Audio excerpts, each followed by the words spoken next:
Assalamu alaikum and welcome back to my channel. In this video we are going to do lecture number 43 and that is functions with periods other than 2 pi. अच्छा, इससे पहले जो हम periodic functions कर रहे थे उसमें जो हम लिमिट्स ले रहे थे वो हमारे क्या थी, या जो पीरियड हम ले रहे थे वो 0 से 2 पाई तक था या फिर माइनस पाई से पाई तक था।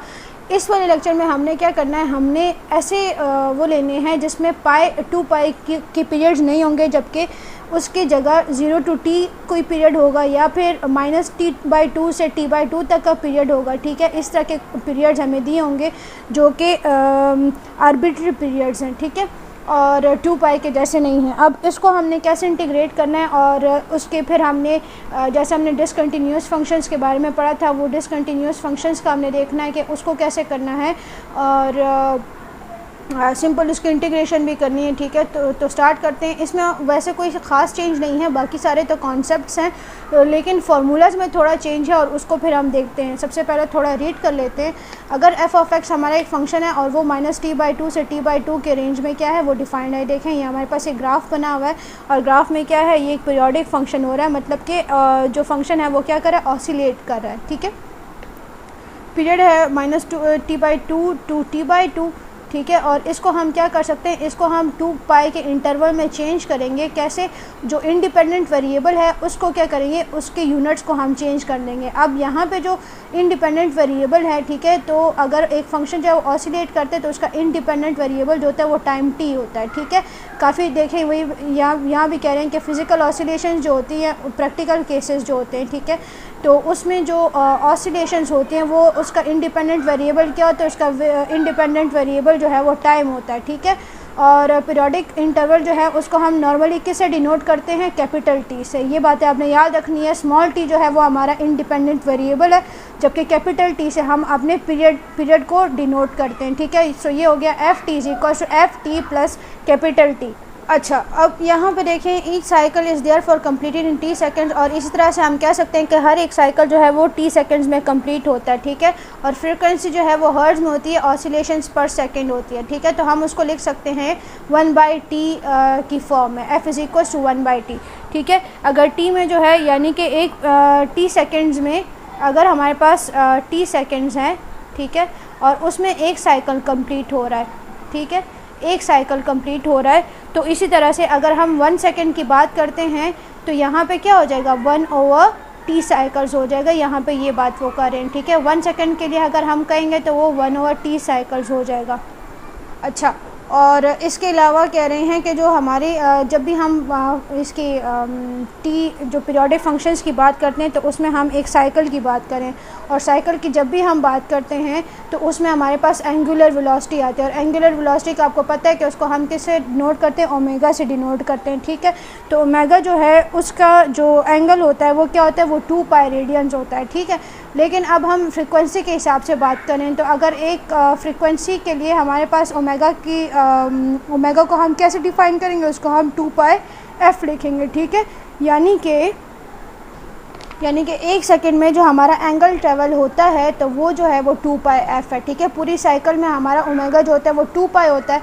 जब हम एक साइकिल की बात करें तो वो हो गया 2 पाई f। ठीक है, आपको पता है कि 2 पाई = ऊपर हमने किया, ठीक है, कि 2 पाई हमने एज इट इज़ लिख लिया, जबकि t हमारे पास किसके इक्वल है, 1/f जो है वो हमारे पास 1/t के इक्वल है, तो हम वो 1/t यहाँ पे पुट कर देते हैं। तो ये हमारे पास हो गया ओमेगा = 2 पाई/t एंड t = 2 पाई और ओमेगा। ठीक है, ये बात हो गई। यहाँ पे ये 3 चीज़ें आपने याद रखनी है। इसके अलावा कह रहे हैं एंगल जो होता है वो हमारा x रेडियंस में होता है, और time t, therefore x = wt, तो x को हम किस में चेंज कर देते हैं, ओमेगा t में। ठीक है, जो x रेडियंस है वो किसी भी गिवन टाइम t में जो है वो रेडियंस वो चेंज हो रहे हैं। ठीक है, तो x को हम किस में लिख लेंगे, in terms of omega t कर देंगे। ठीक है, तो अब यहाँ पे क्या होगा, जो हमारे पास जनरल जो एक्सप्रेशन थे उसमें हमने सब में ओमेगा t पुट कर देना है। अब इसको हम देखते हैं कि ये कैसे करना है। यहाँ पे देखें, हमारे पास कुछ इंपॉर्टेंट जो फार्मूलाज हैं वो मैंने यहाँ पे स्टेट कर दिए हैं। पहले तो f जो है वो 1/t के इक्वल है, इस तरह ओमेगा जो है वो 2 पाई f के इक्वल है, और ओमेगा को हम f की जगह हम 1/t पुट कर दें तो ये हो गया 2 पाई/t, और इसी तरह से t जो है अगर हम t का फंक्शन फाइंड करें तो वो हो गया 2 पाई और ओमेगा। ठीक है, लिमिट्स हमारे पास क्या होती हैं, लिमिट्स हमारे पास 0 to t आती है, -t/2 to t/2 आता है, और इसके अलावा पाई और ओमेगा, 2 पाई और ओमेगा, ठीक है। ये भी हमारी लिमिट्स हैं, 1 2 3 लिमिट्स होगा और एक लिमिट ये है 0 to 2 पाई और ओमेगा। इसमें से अगर कोई भी हमारे पास लिमिट आ गई तो हम ये वाली जो फार्मूलाज हैं वो अप्लाई करेंगे, ठीक है। x is equal to omega T, ये जो हमारा x की वैल्यू है इसको हमने अब क्या करना है, इसको हमने अपनी जनरल जो इक्वेशन है उसमें पुट करना है, ठीक है। तो ये हो जाएगा f t is equal to half of a naught plus sum of n is equal to 1 up to infinity a n cos n omega t, ठीक है, plus b n sine n omega t. जहाँ पे हमारे पास x था वहाँ पे हमने क्या लिख लिया, वहाँ पे हमने ओमेगा लिख लिया, ठीक है। अब हमने क्या करना है, जो कोफिशिएंट्स हम फाइंड करते हैं उसके जो फार्मूलाज हैं उसमें क्या क्या चेंजेस आएंगे वो हम देखते हैं। तो ए नॉट, ए एन और बी एन के लिए हमने देखना है,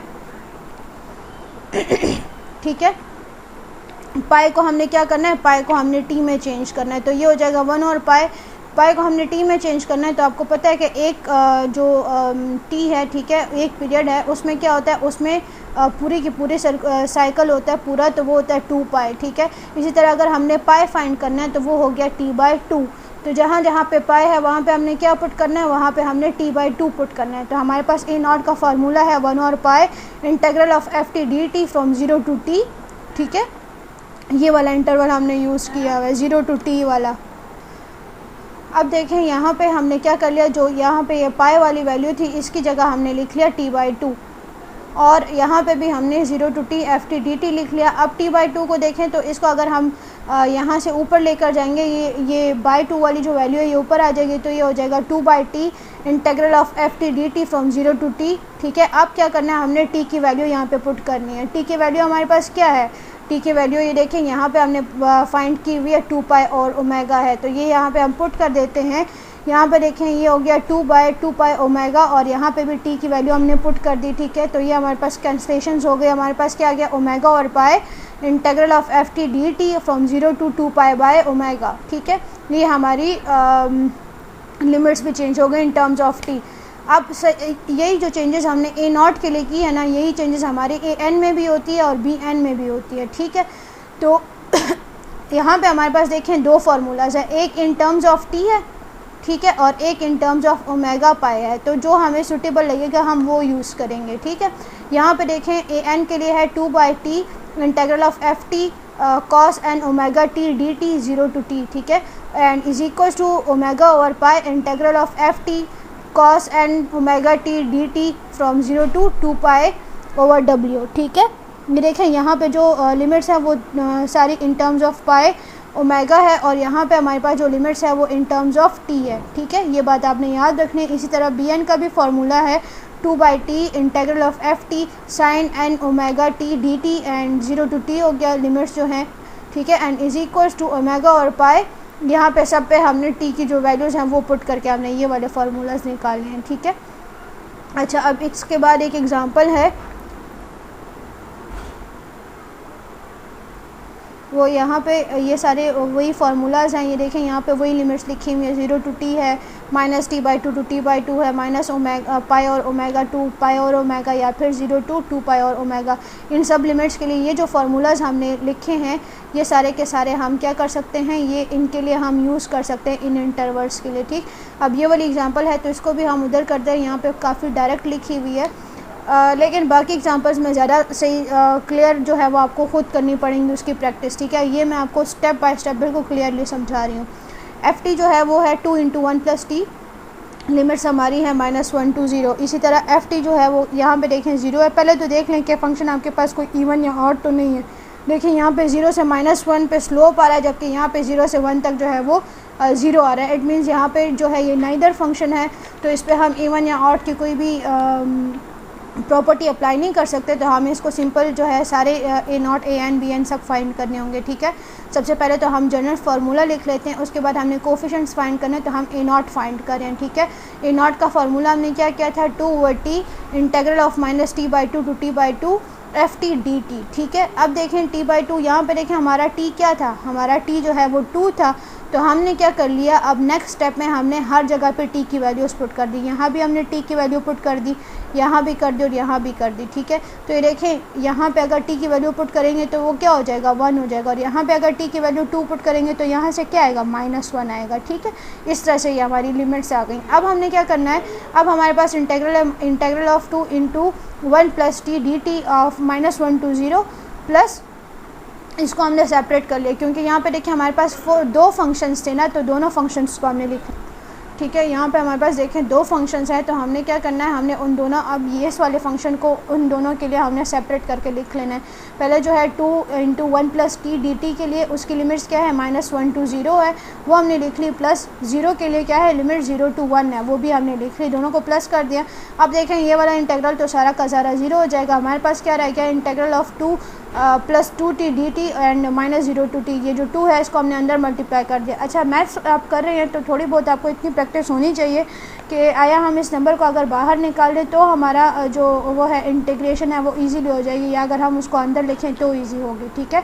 इस बात का ख्याल रखा करें। यहाँ पे हम इसको बाहर लिख सकते थे तो भी सेम ही होगा, लेकिन इंटीग्रेशन में अंदर जो है वो सेपरेट वैल्यूज़ आएंगी, ठीक है। यहाँ पे हमारे पास सेपरेट वैल्यूज़ आएंगी, इसको हम 2 को मल्टीप्लाई कर देते हैं अंदर, तो ये हो गया 2 प्लस 2t dt। अब इसको हम इंटीग्रेट करते हैं तो ये हो गया 2t plus 2t square over 2, ठीक है, जो आपके इंटीग्रेशन के रूल्स हैं। 2 कैंसिल हो गया, हमारे पास क्या रह गया, 2t प्लस टी स्क्वायर, और इसके जो हमारी लिमिट्स हैं वो -1 to 0 वो हमने दे देनी है। तो देखिए हमारे पास आंसर क्या आता है, 1 आता है। ये वाले स्टेप जो है इसको आप गौर से देख लीजिएगा, आपको मेथड आता होगा।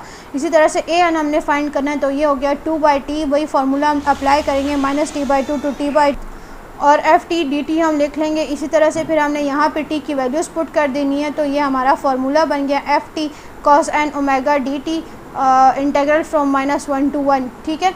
अब देखें यहाँ पे हमारे पास है फंक्शंस को हम सेपरेट कर लेते हैं, तो वही हो जाएगा 2 into 1 plus T cos n omega dt, ठीक है, from integral from -1 to 0 plus 0 का इंटेग्रल लिख लेंगे, ये तो सारा का सारा 0 हो जाएगा, रह जाएगा सिर्फ ये वाला इंटेग्रल।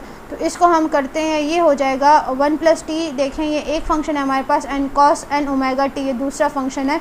इंटीग्रेशन बाय पार्ट्स हमने करना है, आपको मैंने इलेट रूल का बताया था। ये देखें ये अलजेब्रिक एक्सप्रेशन है और ये जो है ये ट्रिग्नोमेट्रिक है। इलेट रूल के हिसाब से हमें अलजेब्रिक एक्सप्रेशन को u करना है और ट्रिग्नोमेट्रिक को v। वैसे भी आप इसको देख सकते हैं, जिस चीज़ को आप इजीली जो है इंटीग्रेट कर सकते हैं उसको आपने इंटीग्रेशन के लिए रख लेना है, v बना देना, और जिसको आप इजीली डिफरेंशिएट कर सकते हैं उसको आपने डिफरेंशिएशन के लिए रख लेना है, ठीक है। लेकिन इलेट रूल जो है इससे आप इजीली इसको कर सकते हैं। तो आप दोनों मेथड्स, अगर आपको ये याद रखना है तो इससे एक चेक मिल जाता है, बंदे को आसानी से पता चल जाता है कौन सा मैं कर सकता हूँ या नहीं, ठीक है। अच्छा, इसी तरह आप देखें यहाँ पे हमने u ले लिया 1 प्लस टी को, तो du और dt क्या आता है, हमारे पास 1 आता है। v जो है वो हमारा क्या है, cos n ओमेगा t है, तो v का हम इंटीग्रल लेते हैं तो ये हो गया sin n omega t over n omega, ठीक है। ये चीज़ें आपने इंटीग्रेशन बाय पार्ट्स करने से पहले लिख लेनी है, इससे आपको ईजी रहेगा। इंटीग्रेशन बाय पार्ट्स का फार्मूला भी आपको पता है कि u into integral of v, ठीक है, minus integral of integral start करना है और integral of v dt into du और dt और फिर उसका dt लेना है, ठीक है। यहाँ भी हमने वैल्यूज़ पुट करनी है। आपको मैंने बताया था कि जब भी हम लिमिट्स पुट करते हैं तो माइनस की इस साइड वाली वैल्यू में सेपरेट लिमिट्स पुट करते हैं और माइनस की दूसरी साइड वाली वैल्यू में सेपरेट लिमिट्स पुट करते हैं, ठीक है। तो अब इसको देखें, यहाँ पे नीचे स्टेट करते हैं क्या है यहाँ पे u into integral of v dt, ठीक है। u क्या है 1 प्लस टी इंटू इंटेग्रल क्या है sin n ओमेगा t और n ओमेगा हमने लिख लिया। लिमिट्स इसकी दे दी हमने -1 to 0। इसी तरह से माइनस है इंटेग्रल ऑफ v dt हमारा क्या था, sin n omega t over n omega, ये हमारा ये इंटेग्रल हो गया, ठीक है।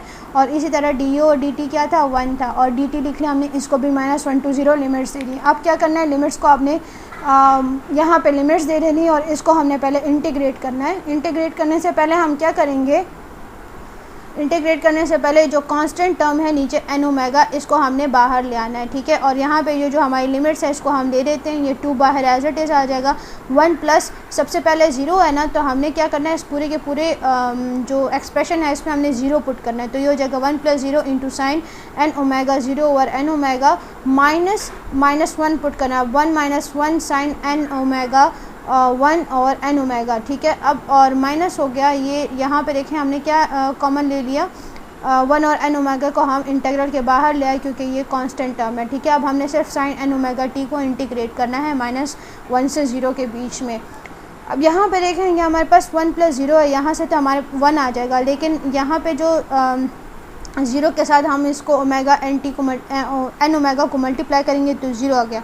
और अगर आप कैलकुलेटर से साइन 0 फाइंड करेंगे तो आपके पास 0 ही आंसर आएगा, ठीक है। तो ये पूरी की पूरी एक्सप्रेशन तो क्या हो गई, 0 हो गई, ठीक है। इसी तरह से यहाँ पे देखेंगे 1 - 1 है, तो 1 - 1 क्या बन जाता है, 0।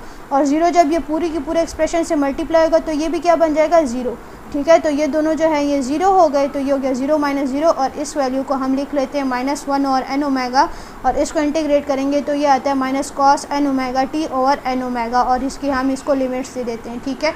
फिर वही मेथड करना है आपने, ये जो कांस्टेंट टर्म्स है इसको बाहर ले आए, तो ये हो गया 2/n² omega square cos n omega T, इसकी लिमिट्स हो गई, ठीक है। अब यहाँ पे देखें अगर हम इनकी लिमिट्स पुट करते हैं तो ये हो गया 2/n² omega square cos n omega 0 - cos n omega -1, ठीक है। तो ये हमारे पास हो गया cos n ओमेगा 0। अगर कोई भी मल्टीपल है 0 का तो उससे हमारे पास क्या आ जाता है, उससे हमारे पास 0 आ जाता है। कैलकुलेटर से आप cos 0 करके देखें, आपके पास आंसर आएगा 1, ठीक है, -cos n ओमेगा -1।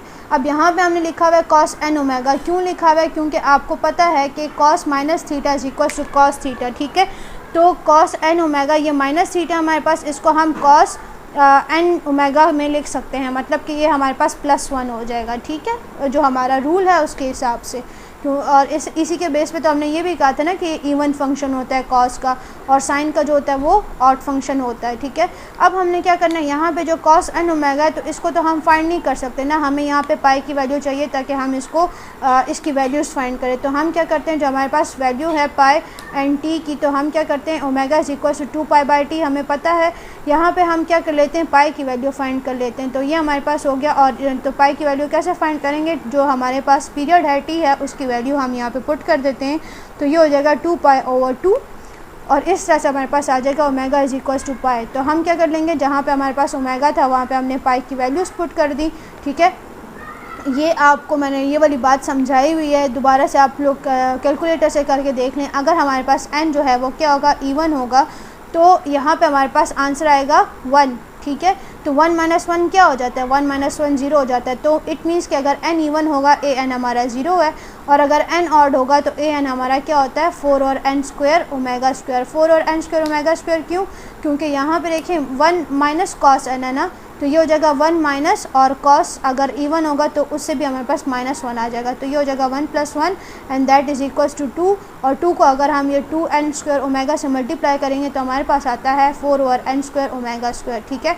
bn के लिए भी आपने सेम ही मेथड करना है। सबसे स्टार्ट में आपने जनरल जो हमने फॉर्म लिखी थी वो लिखनी है, फिर आपने t की जो लिमिट्स है वो पुट कर देनी है, ठीक है। ये हमारे पास आ गया फार्मूला, ठीक है। अब इसको हमने ओपन करना है, पहले 2 × 1 + t के लिए लिखना है और 0 × dt के लिखना है। अच्छा, यहाँ पे भी sin n ओमेगा t आता है, अच्छा इसका ख्याल रखें, sin n omega t dt आता है, वो 0 हो जाता है अलग बात है, लेकिन लिखना ज़रूरी है, ठीक है। अगर लिख रहे हैं तो फिर पूरा लिखना है। तो अब यहाँ पे भी देखें वही हमारा इंटीग्रेशन बाय पार्ट्स हो रहा है। पहले आपने u फाइंड करना है, v इले टूल के हिसाब से आप पहले सेलेक्ट करेंगे कि आपका u कौन सा है, v कौन सा है, फिर u लिखेंगे, v लिखेंगे, इंटीग्रल लिखेंगे और du और dx लिखेंगे। फिर उन वैल्यूज़ को आपने क्या कर लेना है, उनको यहाँ पे पुट कर देना, उनकी लिमिट्स दे देनी है, ठीक है। इंटीग्रेट करना है, इंटीग्रेट करेंगे। यहाँ पर अगर आप सोच रहे हैं कि ये कैसे करना है, तो ये मेथड आप देख रहे हैं, मैंने बहुत स्टेप बाय स्टेप किया हुआ है, ठीक है। यहाँ पे हमने क्या किया, इसको ओपन कर लिया, एक दफ़ा हमने इसको 0 की वैल्यू दी और एक दफ़ा इसको हमने -1 की वैल्यू दी है, ठीक है। तो यहाँ पे देखें cos n ओमेगा तो हमारे पास 1 हो जाता है, ठीक है, -cos 0 ओवर n ओमेगा, ठीक है। ये वाला जो है ये सारी की सारी वैल्यू 0 के साथ मल्टीप्लाई होकर 0 आ गई। और इसी तरह से ये देखें 1 - 1 है इंटू cos, 1 - 1 जो है कैंसिल हो जाएगा, तो 0 जो है वो -cos n ओमेगा के साथ मल्टीप्लाई होता है। एंड प्लस यहाँ पे जो हमारे पास n ओमेगा था ये कांस्टेंट है, तो इसको हमने इंटीग्रल के बाहर लिख लिया। और यहाँ पे एक माइनस साइन भी था, उसको भी हमने बाहर ले लिया, ठीक है। तो ये हो गया +1 और n omega integral of cos n omega t dt and minus integral of -1 to 0, ठीक है। अब यहाँ पे देखें हमारे पास रह गया 1 × -cos 0 ओवर n w, ठीक है। Sorry n omega and minus ये सारी की सारी वैल्यू क्या हो गई हमारी, ये सारी की सारी वैल्यू ज़ीरो हो गई क्योंकि ज़ीरो से मल्टीप्लाई हो रही है। तो ये हम लिख लेते हैं प्लस 1 और एन स्क्वायर ओमेगा स्क्वायर, ये जो वाली ओमेगा की वैल्यू इसको भी बाहर ले आए हैं, ठीक है। तो ये हो गया n square omega square sine omega 0 minus sine omega -1, ठीक है। अब देखें यहाँ पे 2 है, -1 और एन ओमेगा हमारे पास यहाँ से रह गया, क्योंकि अगर माइनस कॉस ऑफ 0 आप करके देखेंगे कॉस 0 तो वो आपके पास क्या आता है, वो 1 के इक्वल आता है, ठीक है। तो ये हो गया -1 और एन ओमेगा प्लस 1 और एन स्क्वायर ओमेगा स्क्वायर, और ब्रैकेट में हमारे पास क्या है sine n omega 0 and minus sine n omega -1। अगर आप करके देखें तो साइन एन ओमेगा 0 अगर ये एन ओमेगा 0 के साथ मल्टीप्लाई होगा तो ये 0 हो जाता है, और साइन 0 कैलकुलेटर से करके देखें तो आपके पास इसकी वैल्यू क्या आती है, 0 आती है। इस तरह से साइन एन ओमेगा -1 है। तो आपको पता है कि जो मैंने आपको फॉर्म बताई थी उसमें था कि sine of minus theta odd function के लिए भी हमने किया था is equal to minus sine theta, ठीक है। तो ये माइनस साइन थीटा के हिसाब से ये हमारे पास क्या हो गया, ये हो गया sine n omega minus theta is equal to minus sine n omega, ठीक है। और थीटा हमारे पास 1 होता है तो अगर हम उसको लिखें ना लिखें एक ही बात है। और ये इससे हो गया यहाँ पे, और ये माइनस माइनस क्या हो गया, माइनस माइनस हमारे पास प्लस आ गया। इसी तरह से आपने इसको देखें यहाँ पे हमारा प्लस लिख दिया। ओमेगा का आपको हमने वैल्यू अभी फाइंड की थी, ओमेगा की वैल्यू क्या थी, पाई थी, तो हमने यहाँ पे पाई की वैल्यू पुट कर दी, ठीक है। तो ये हमारे पास क्या हो गया साइन एन इंटू 0, तो साइन एन इंटू 0 हमारा सारा का सारा 0 हो गया। इसी तरह से ये जो है ये हो गया प्लस 1 और n square omega square into 0, ठीक है। और ये अगर मल्टीप्लाई होंगे तो ये जो है ये पूरी टर्म 0 हो जाएगी, और ये हमारे पास यहाँ पे क्या रह गया 2 इंटू -1 और एन ओमेगा, और इस तरह से हमारे पास आ गया -2 ओवर एन ओमेगा, ठीक है। अब देखें n जो है ए एन हमारा 0 है अगर इवन है, और ए एन हमारा 4 और एन स्क्वायर ओमेगा स्क्वायर है अगर n ऑड है, बी एन हमारा -2 और एन ओमेगा है, और ए जो था हमारा 1 था, ए नॉट जो था वो 1 था, ठीक है। अब ये सारी की सारी वैल्यूज़ फार्मूला में पुट करनी है। आपको मैंने तरीका बताया हुआ कि फार्मूला में आपने कैसे वैल्यूज़ पुट करनी है। इन वैल्यूज़ का आप वो जो जनरल हमारी फॉर्म है उसमें पुट करके देखें, उसको एक्सपेंड करके देखें तो यही वाली इक्वेशन आपके पास आएगी, ठीक है। अब इसके बाद आगे चलते हैं। आगे हमने देखना है हाफ रेंज सीरीज़ को। हाफ रेंज सीरीज़ में भी सेम ही बात हो रही है, ठीक है। उसमें सिर्फ 2 फार्मूलाज हैं जो कि चेंज हैं, उनको हम देख लेते हैं और उसको थोड़ा सा रीड करते हैं। बाकी मेथड हमारा वही है, हमें एक हाफ रेंज एक सीरीज़ दी होगी, हमें उसका एक्सपेंड करना होगा। अगर कोई चॉइस नहीं दी हुई और सिर्फ कहे कि हाफ रेंज सीरीज़ फाइंड करें तो हम उसको इवन भी कर सकते हैं, हम उसको ऑड फॉर्म में भी कर सकते हैं, ठीक है। और अगर हमें जो है इन्होंने कहा कि साइन सीरीज़ चाहिए तो हमें ऑड एक्सटेंशन करनी होगी, और अगर उन्होंने कहा कि हमें कॉस सीरीज़ चाहिए तो हमें इवन एक्सटेंशन करनी होगी, ठीक है। हाफ रेंज कोसाइन सीरीज़ वही बात करें कि एफ टी जो है टी हमारा 0 to t/2 होगा। एफ टी को हम इस तरह से लिखते हैं, और इस तरह से ए नॉट के लिए जो है वो फार्मूला होगा 4/t 0 to t/2 f T D T, और ए एन के लिए हमारे पास फार्मूला होगा 4/t and 0 to t/2 f t cos n omega t, ठीक है। ये आपके पास 2 फार्मूलाज आ गए हैं जो कि आपने लिखने हैं। और इसी तरह से हमारे पास क्या है, ये 2 फार्मूलाज हमारे आ गए, और इसी तरह से हम साइन का भी है, और जो फंक्शन है हमारा उसका भी 0 to t/2 है। ऑड फंक्शन के लिए हम जब बात करते हैं तो उसका भी फार्मूला होता है बी एन जो है वो 4/t × 0, और हमारा जो ए नॉट है और ए एन है वो 0 होगा, और यहाँ पे हमारा बी एन जो है वो क्या होगा, बी एन हमारा इक्वल टू 0 होगा इवन फंक्शंस में, ठीक है। एग्ज़ाम्पल हमें करते हैं, और हमें कहा हुआ है कि फ़ंक्शन हमारा 4 - t है, और t जो है वो 0 से 4 के बीच में है, ठीक है। और हमें half range cosine series find करनी, इट मीन्स हमें इवन एक्सटेंशन करनी होगी, ठीक है। तो हम क्या करते हैं, हमने एक इवन फंक्शन जो है उसको फाइंड कर लिया, और उसको हमने symmetrical about the y axis बना दिया। 4/t है, 0 to t/2 f T D t है, और ये हो गया हमारे पास 4 और 8 क्यों, क्योंकि हमारे पास जो t है वो क्या होगा, वो 2t होता है, ठीक है। और t हमारे पास यहाँ पे 4 है तो ये हो गया 8, ये और हमने इधर 8 लिख लिया। तो यहाँ पे देखें हमने हर जगह पे 8 की वैल्यू पुट कर दी, तो ऊपर भी यहाँ पे भी हमारे पास क्या आ जाएगा, 4 आ जाएगा, यहाँ पे 1/2 आ जाएगा, ठीक है। और फिर आपने इसको सिंपल इंटीग्रेट करना है, और आपके पास आंसर आ जाएगा ए नॉट के लिए 4। इसी तरह से ए एन के लिए आपने करना है 4/t 0 to t/2 f t cos n omega t जैसे हमने मेथड किया था ना पिछला, वही वाला मेथड है, लेकिन हमने क्या कर लिया, यहाँ पे हमारे पास जो फार्मूला था 2/t की बात हो रही थी, यहाँ पे 4/t की बात हो रही है, क्योंकि हमने जो पहले स्टार्ट से फार्मूला किया वो हम 2/t से करते आ रहे हैं, हमने उसका सारा सोल्यूशन कर लिया था, ठीक है। इसलिए यहाँ पे 4/t आ रहा है 2/t की बजाय। और सिंपल इंटीग्रेशन बाय पार्ट्स आपने करनी है और फिर उसी में आपने वैल्यूज़ वगैरह पुट करनी है, और इसमें कोई भी चेंज जो है वो नहीं है। cos n अगर इवन होता है तो आपको पता है कि जो है इवन के लिए हमारे पाई की वैल्यू क्या आती है, ऑड अगर n है तो उसके लिए पाई की वैल्यू क्या आती है, 1 या -1 या 0 के बीच में सारा चल रहा होता है ना, तो ये वैल्यूज़ आपने याद रखनी है, ये आपके MCQs में भी आ सकती हैं, ठीक है। इसी तरह से अब ये देखें जो गिवन फंक्शन था, अब एक और फंक्शन है और इसमें हमें क्या कहा हुआ है, साइन सीरीज़ फाइंड करनी है। इट मीन्स कि हमारा a0 और an 0 होगा, t हमारा 4 है, ठीक है। तो यहाँ पे भी हमें t गिवन होता है, लेकिन आई थिंक यहाँ पे इन्होंने नहीं लिखा हुआ, तो इसको हम यहाँ पे इसलिए सपोज़ कर लेते हैं। यहाँ पे हमें t गिवन है, t = 4 है, क्योंकि यहाँ पे देखिए आप यहाँ से भी इसको देख सकते हैं। अगर यहाँ पे t 2 है ना, तो आपने क्या करना है, 2t करना है, ठीक है। 2t आप करेंगे तो ये क्या हो गया, 2 × 2 एंड 2 × 2 इज़ 4। इस तरह से भी आप इसका t फाइंड कर सकते हैं अगर आपको गिवन नहीं है तो, ठीक है। t मीन्स पीरियड, क्योंकि आपको पता है कि पीरियड जो है वो जो हाफ़ एक साइड पे होता है, हाफ़ दूसरी साइड पे भी होता है, ठीक है, हाफ़ होता है। तो इट मीन्स के 2 का जो है उसका अगर हम 2 से मल्टीप्लाई करेंगे तो हमारे पास उसका पीरियड आ जाएगा, ठीक। यहाँ पे इधर 2 है, तो अगर 2 का हम 2 से मल्टीप्लाई करें तो हमारा पीरियड 4 आ रहा है। इधर देखें यहाँ पे हमारे पास 4 था, अगर हमने इसको मल्टीप्लाई बाय 2 किया तो हमारा पीरियड क्या आ गया था, 8 आ गया था, ठीक है। इस बात को याद रखना है। इसी तरह से देखें bn का भी वही फॉर्म है, 4/t हमने फार्मूला लगाना है ft sin ωt। हमने 4/t क्यों लगाए, क्योंकि वो 2t के हिसाब से यहाँ पे 4/t आए, क्योंकि जो ft है वो भी ऑड फंक्शन है और जो sin ωt है वो भी ऑड है, और ऑड और ऑड जो है उसको हम किस फॉर्म में लेते हैं, उसको हम इवन की फॉर्म में उसको सॉल्व करते हैं, तो इसलिए हमारे पास 4/t यहाँ भी आएगा, ठीक है। फिर आपने वही सिंपल इसकी लिमिट्स दे देनी और इसको इंटीग्रेट करना है।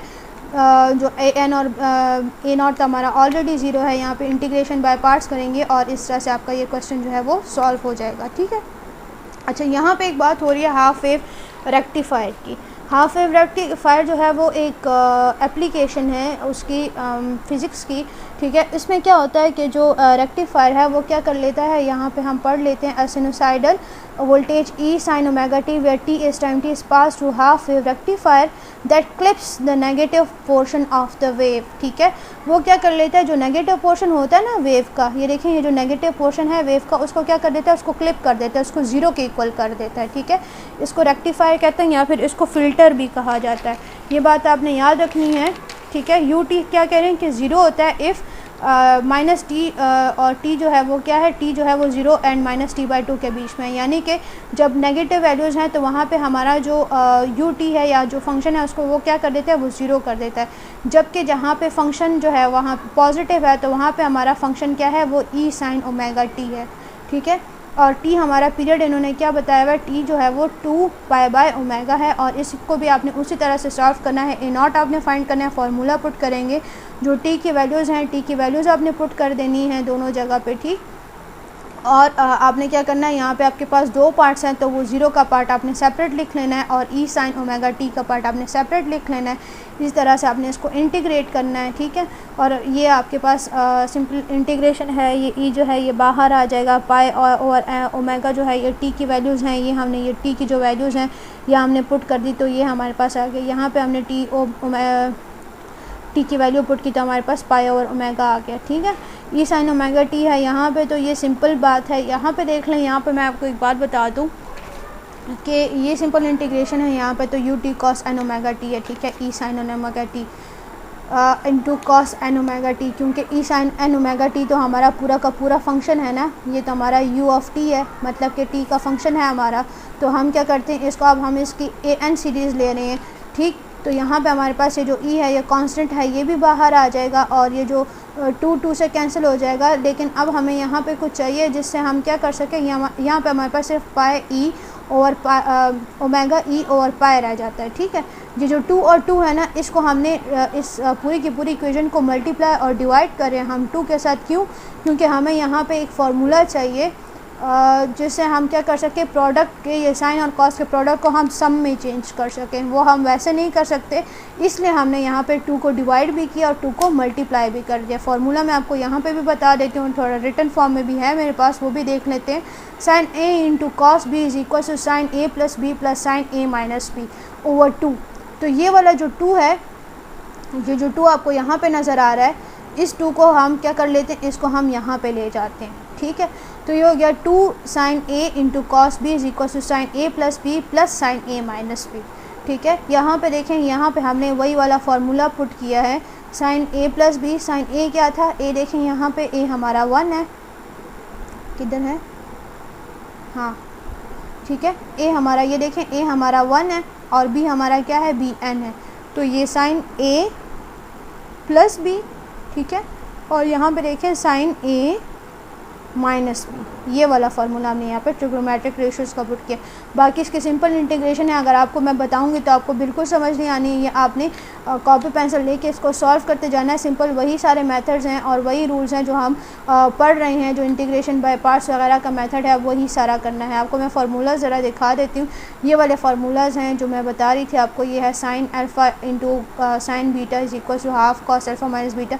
इसका अगर आप सर्च करेंगे ना कि प्रोडक्ट टू सम आइडेंटिटीज़, तो प्रोडक्ट टू सम आइडेंटिटीज़ में आपके पास ये चारों की चारों आइडेंटिटीज़ आ जाएंगी और इनको आप याद कर लें, क्योंकि शायद ये जो है एग्ज़ाम में अगर क्वेश्चन आए ताकि आपको आते हों, ठीक है। So with this we have come to the end of our lecture. यहाँ पे हमारे पास पीरियोडिक सीरीज़ का जो चैप्टर था वो ख़त्म हो गया है। अब नेक्स्ट जो 2 टॉपिक्स हैं वो हमारे पास लैप्लेस ट्रांसफॉर्म्स के बारे में, ठीक है। वो डिफरेंट टॉपिक है और वो भी इंटरेस्टिंग है और थोड़ा सा लेकिन जो पीरियोडिक फंक्शंस का चैप्टर था वो यहाँ पे एंड हो गया, ठीक है। प्रैक्टिस करें इसकी अच्छी से अच्छी, क्योंकि बहुत इंपॉर्टेंट चैप्टर्स हैं और इसमें से आई थिंक कि एक ना एक लॉन्ग क्वेश्चन तो मस्ट आएगा, ठीक है। सो आपके इसके कॉन्सेप्ट्स और इसकी प्रैक्टिस जो है वो बिल्कुल क्लियर होनी चाहिए और जो कॉन्सेप्ट्स हैं, जो फार्मूलाज हैं, उसको बिल्कुल रट लें अच्छी तरह से, क्योंकि MCQs में भी इससे बहुत सारे MCQs के क्वेश्चन जो है वो बन के आ सकते हैं, ठीक है। So with this we have come to the end of our lecture. Channel को प्लीज़ सब्सक्राइब कर दें और वीडियो को लाइक कर दीजिएगा and see you in the next video. Till then take care and अल्लाह हाफ़िज़।